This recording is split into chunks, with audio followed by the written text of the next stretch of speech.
A NASA programou para hoje a retomada dos voos tripulados à Lua, após mais de 50 anos. O lançamento da Artemis 2 está marcado para as 7h24 da noite, hora de Brasília, a partir do Centro Espacial Kennedy, em Cabo Canaveral, na Flórida. E é para a Flórida que nós vamos agora para conversar com Pedro Pallotta, especialista em astronáutica, fundador do grupo Space Orbit. Pedro, muito obrigado pela gentileza de nos atender aqui no Jornal da CBN. Um bom dia. Bom dia, Milton. Bom dia, Cássia. É muito bom falar com vocês aqui na CBN hoje. Bom dia. Pedro Pallotta, nós temos acompanhado no noticiário aí toda a expectativa em torno deste lançamento, como eu te chamei a atenção aqui, a retomada dos voos tripulados à Lua. Não se vai colocar o pé na Lua novamente nesse momento, mas esse é um passo em direção a isso. E eu queria que você nos ajudasse a entender a missão desta ação o objetivo desta missão da NASA, no instante em que a gente imaginava que o olhar, tanto da NASA como das demais agências espaciais, fosse para outros planetas. Por que a Lua novamente? Então, a Lua é o ponto mais perto que a gente tem, né, no nosso sistema solar para fazer uma missão de maior longa duração, né, de longa duração e também com questão de ser no espaço profundo, né? A Lua está a 380 mil quilômetros da Terra, é muito mais perto do que Marte, então dezenas de milhões de quilômetros. Então, a NASA está retomando essas missões lunares com o objetivo de ficar dessa vez, né, criar uma base permanente ao longo dos próximos anos e também testar os sistemas que eles precisam para fazer isso e também a tripulação, né? Então, faz mais de 50 anos que não há missões para a Lua com tripulação, ainda que essa missão vai ser só o que a gente chama de flyby, só um sobrevoo, né, e nem pousar, mas é um primeiro passo nesse programa Artemis, que começou, né, há uns bons anos atrás, teve a primeira missão em 2022, uma missão não tripulada, mas agora vem com 4 astronautas para que a gente reaprenda a ir mais longe, né, em relação à órbita da Terra e também reaprenda a fazer missões mais complexas e que no futuro venha a pisar na Lua. O objetivo da NASA é pousar em solo lunar em 2028, então é relativamente perto, são missões extremamente complexas, muito caras, mas que sempre trazem melhorias para a vida na Terra em forma de tecnologia. Pedro, fala um pouco mais para a gente a respeito desses dois veículos espaciais que vão ser utilizados nessa missão, o foguete SLS e a espaçonave Orion. O SLS é um foguete que ele, se você olhar ele, né, pelas imagens, ele lembra muito o ônibus espacial. Inclusive, não é só na lembrança, né? Várias peças desse foguete são literalmente dos ônibus espaciais. Eu costumo brincar que ele é quase como o Cazuza falando do Museu de Grandes Novidades. Então, ele é um projeto legado, né? Eles juntaram várias coisas para tentar acelerar esse processo de volta para a Lua. Mas ele é um projeto muito caro.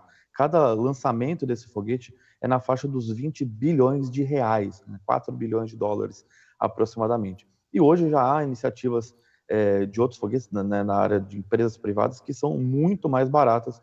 Então a NASA está tentando mudar esse estigma de missões espaciais sendo extremamente caras. Elas sempre vão ser caras, mas hoje já tem opções mais baratas e são contratos que vêm de uma outra época, de um tipo de contrato que as empresas têm muitos benefícios, elas não têm incentivos, por exemplo, para serem mais eficientes. Mas ainda assim, o SLS ele é o foguete mais potente que a NASA já fez, mais potente inclusive do que o foguete Saturno V, que levou o ser humano para a Lua nos anos 60 e 70. E a espaçonave Orion, ela é uma versão bem atualizada, né, bem mais tecnológica da Apollo, né? Óbvio, tem diferenças muito grandes, mas é o máximo que a gente tem de comparação, né, com relação a outros tipos de espaçonave, mas pode levar 4 astronautas, o que é muito bom. Então, o objetivo deles é fazerem missões cada vez mais complexas, agora, né, fazendo esse sobrevoo para a Lua, depois entrando em órbita em outra missão, para aí sim pousar na Lua com outro veículo, no caso, que vão ser de empresas privadas, tanto da SpaceX, famosa pelo Elon Musk, né, e também a Blue Origin, também do fundador da Amazon ali, o Jeff Bezos. Então, é uma junção nesse programa Artemis de projetos mais legados com o futuro da exploração espacial, que são empresas privadas. A decisão americana de fazer esse alto investimento agora está relacionada ao avanço dos chineses também, com o interesse de ter um espaço permanente na Lua? Com certeza absoluta, né? Os Estados Unidos têm esse interesse de voltar para a Lua há muitas décadas, mas os chineses colocaram isso como uma prioridade, né? E na China as coisas funcionam um pouco mais fáceis do que nos Estados Unidos do ponto de vista burocrático e quando se há um interesse nacional. Então, há muitos problemas de orçamento nos Estados Unidos com relação a isso, muitos interesses políticos e empresariais, mas a administração atual da NASA tem trabalhado para eliminar essas barreiras, fazer coisas mais eficientes, projetos mais eficientes, reduzir custos e acelerar o desenvolvimento. Então, eles apresentaram uma reformulação desse programa Artemis há alguns dias, inclusive sendo a melhor versão desse plano até então, com fases, inclusive para missões científicas com bastante frequência, até o pouso na Lua em 2028. Então, os chineses têm um papel fundamental nesse ponto, porque assim como foi durante a corrida espacial, né, durante a Guerra Fria, os soviéticos puxavam os americanos e vice-versa. Então, é toda uma questão geopolítica de dizer que o país é mais desenvolvido nesse ponto. E os Estados Unidos não querem perder essa liderança, né, no espaço, que é algo muito relevante para eles, é muito importante do ponto de vista nacional, né, do patriotismo americano.